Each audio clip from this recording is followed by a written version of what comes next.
Hey guys, I'm doing well today. So yeah, breaking news just came out of South African Rugby, and that the Sharks, Stormers, Lions, and Bulls, the four South African sides, will be joining PRO14, which is huge news. And what will happen is essentially is that the two South African sides already in PRO14, which is the Southern Kings and the Toyota Cheetahs, will be excluded from from the new competition on a whole. And what will happen is that the four South African Super Rugby sides will join the PRO14, in which will then become the PRO16.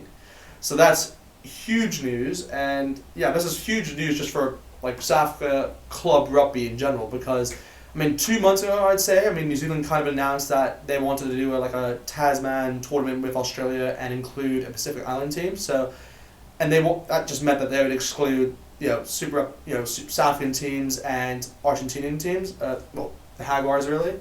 So yeah, that's huge news from South Africa, which they finally got confirmed. Really, this is 80% confirmed, I'd say, but it's very likely that there'll be updates for the next few days. But yeah, this is just huge news for South Africa, because if you look at this as a positive point, like for South Africa, for fans, this is great news for them, because they'll be able to watch games at a better time zone that they were when watching Super Rugby, which is great.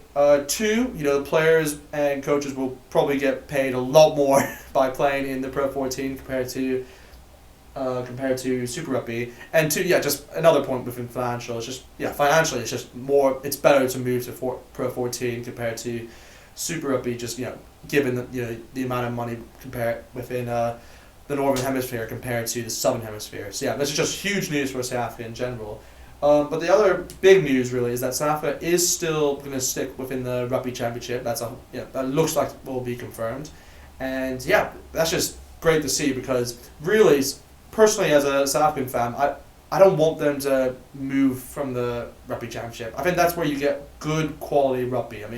You have the likes of New Zealand, Australia, Argentina. You play them twice in a competition, and you get good rugby from that. And that you need high level rugby. And personally, I think if South Africa were to join the Six Nations, I think their performance would just decrease. They wouldn't be as good if they were to compete within a World Cup. That's my opinion. But if you do look, the reason why I'm saying that is if you look at previously within the last decade, Southern Hemisphere teams have done a lot better. I've knocked out a lot of the Northern Hemisphere teams, especially within the Six Nations. So yeah, that's kind of the reasoning behind my decision there. But yeah, no, this overall, this is just great news really for South Africa, and it's just good to see that they've actually confirmed that these four Super Rugby teams will be joining the PRO14. So yeah, good news on that. And just a quick news update, which I found very recent. This was just announced yesterday, so this is huge news. And like I said, this will have a lot more updates for what really South Africa want to do. Even South Africa, the chairman of South Africa has even said, let me just get the quote up for you. He has said that our members are excited about the prospect of a closer alignment with Pro Rugby Championship and seeking a Northern Hemisphere future. But we would not have been taking the decision for the actions elsewhere. So obviously he just means by the arguments with New Zealand and the Australian rugby unions. But yeah, they've also made a second decision, and the meeting has actually, they've also made a second decision within the meeting they had when they voted to join PRO14, is that they're looking to change the formats for the Currie Cup within 2021, as it will feature two competitions. So the first one is that there'll be an SA Cup, so you'll have all 14 unions will be divided into two pools on historic log standings, so that's kind of unsure at the moment, and contest a single round competition to identify 8 teams for a knockout stage of quarterfinals, semifinals, and final. So that'll be the first competition. The second one will be the Currie Cup as normal, which will have the 4 mooted Pro Rugby Championship franchises plus top 4 non-franchise qualifiers from the SA Cup would contest the Currie Cup Premier Division final over a double round with semi-final and final. The bottom 6 SA Cup teams contest the Currie Cup First Division in a single round competition before the semi-final and final. And the SA Rugby President Mark Alexander added that these are extraordinary times, and if this had been an ordinary year, we would have had this meeting but we've had to take rational steps, obviously, to avoid financial loss essentially due to COVID-19. So yeah, this is huge news really just for South Africa, but it's just good to see that they've actually made some progression in what they're trying to do for the future. But yeah, overall, just happy to see that they've actually made some decisions, and yeah, it's been stressful to hear just the amount of news that South Africa's come out, and just,